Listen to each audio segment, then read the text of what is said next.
ए काजल रानी का भइल बा हो? काहे टंगरी छितार के बइठल बाड़ू? कौनो दिक्कत बा का बतावो?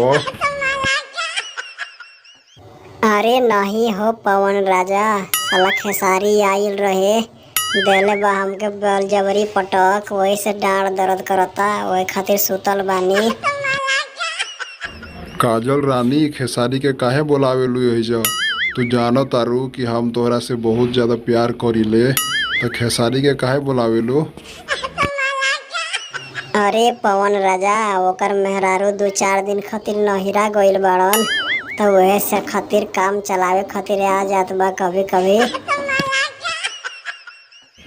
साला हमके एक बात समझ नइखे आवता, तू ओकर हऊ कि हमर हऊ? खेसरियो से मरवा लेलू, कबो कबो पवनवा से मरवा लेलू, कबो हमरो से पेलवावेलू रात दिन। अरे पवन राजा, तोहार बहुते छोट बा मर्दवा, यही से मजा ना आवेला, कबो कबो खेसारी के बोला लेला। अच्छा अच्छा रुको, अबर हम संडा के तेल लगा के आवता नहीं यार, तोहार पूरा फाड़ देता नहीं, रुको।